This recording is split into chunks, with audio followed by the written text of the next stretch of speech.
What's up guys, it's Rogue here and welcome back to yet another amazing video on the channel. So for today I got a updated version of a deck that is a fan favorite in my opinion. If you haven't seen the title, it is of course Dinosaurs. And this is my budget version. I'm not saying this is the best optimal way to play them. I just think that this is a very fun, very cheap build that a lot of you would enjoy. And before we do get into the deck profile, I want to thank you for the support on the last video, which was Salomon Grades. It is now the highest viewed video on the channel and I absolutely love you guys for the support. So without any further ado, let's get straight into this deck profile. So starting off with the main deck, for the dinos, we of course have triple of the soul-eating Oviraptor. Whatever dinosaur deck profile you see, he will be a mandatory 3-off. He is by far the best dinosaur. Or normal or special, you basically add yourself another dinosaur or you can foolish burial a dinosaur. So absolutely insane card, and playing him at anything less than 3 is not optimal. Like, I don't suggest it at all. For the 2-ofs, we have 2 of the Animadorned Archosaur. So this is a very useful card to be playing at 2. It is also very cheap. It has a ultra print, so the deck remains very, very cheap. And if you don't know what this does, is it basically goes up a dinosaur, accepts itself, and basically gets you access to the double evolution pill. And the double evolution pill gives you access to your boss monster, so he's very useful. And the fact that he's level 1 means that Mist can banish itself and special in directly out of the deck. So the fact he's level 1, the fact he gets you double evolution pill, I think is absolutely insane. For another 2-off here, we have the boss monster, which is the Ultimate Conductor Tyranno. I stick by the fact that I think he is the best boss monster ever printed in a structure deck, apart from ABC Dragon Buster. I think he is absolutely insane. He's a quick effect Book of Moon. He can attack every monster in the field. He can send them to the grave and inflict 1,000. It's just absolutely insane card. He can summon himself by banishing 2 dinos, and ridiculous. I think you should only play 2 though, because 3 does get groggy. For another 2-off, we have double of the Baby Ceratosaurus.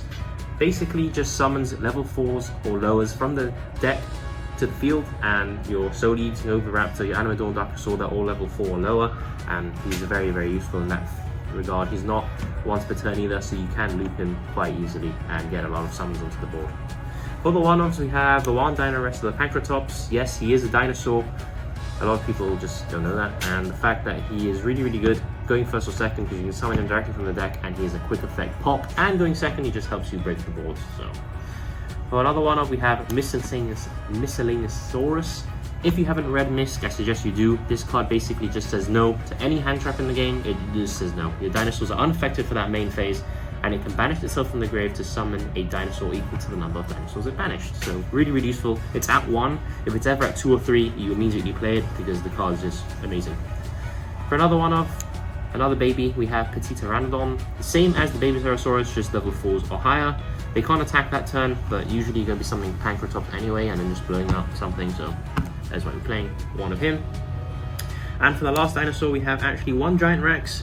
Not that good on his own, but the fact that when you do banish him, he just comes back, just extra fodder, I guess, for your double evolution pill and for Xyz plays. That is why we are indeed playing him. So that is it for the dinos, and now for the going second cards, we have the Kaijus.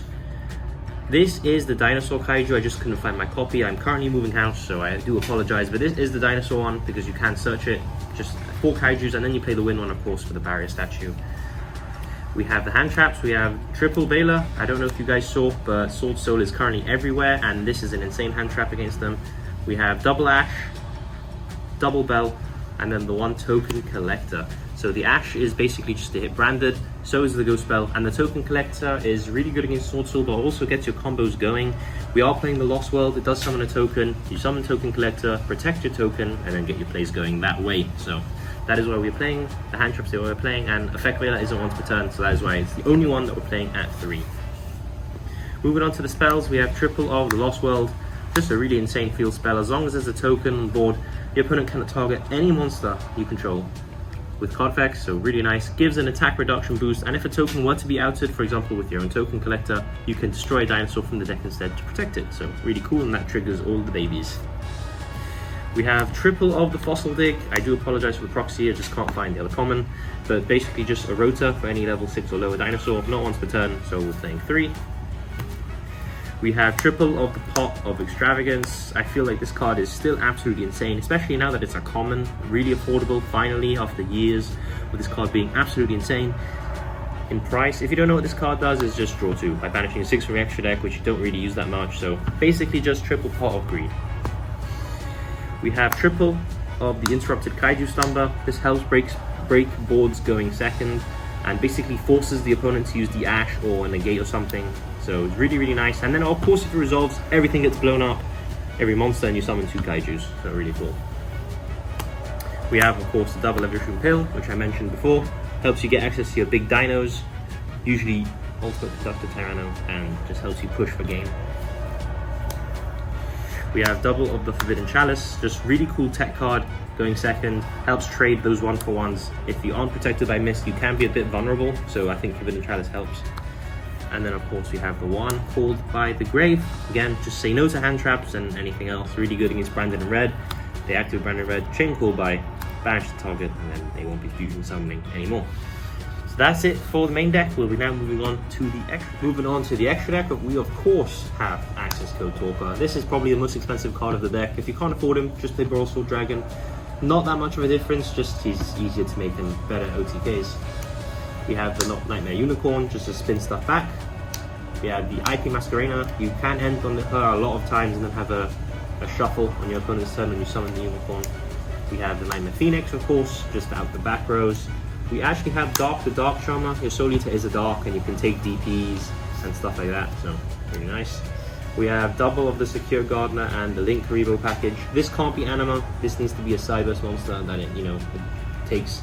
And you play Link Karibo as Anima Dawn's level 1, gets you Link Karibo, and then gives you Secure Gardener, gets you a non-dino in the grave, which is what your pill needs to summon. We're playing double of the Dolka, and then double of the Lagia. We're playing 2 of each because of course we are playing Pot of Extravagance. We want to use one to survive. Just negate anything and negate monster effects twice, once. That's usually how it works. Dolka is really good if you know you're going against a lot of monster effects, and Lagia is good if you know you're just going to negate a spell or trap. We have the one Tornado Dragon, just useful to out the back rows, useful utility, and of course the one Abyss Dweller to stop those graveyard decks.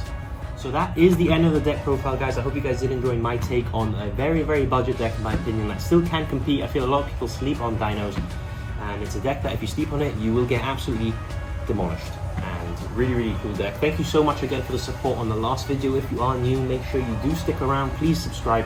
Make sure you catch all of our latest videos. I will again try to keep to my upload schedule, but I did say I am moving house, so it is very difficult to do that when you haven't got access to all of your cards. But without any further ado, I will catch you in the next video, and thank you for watching. It's time! Let's go!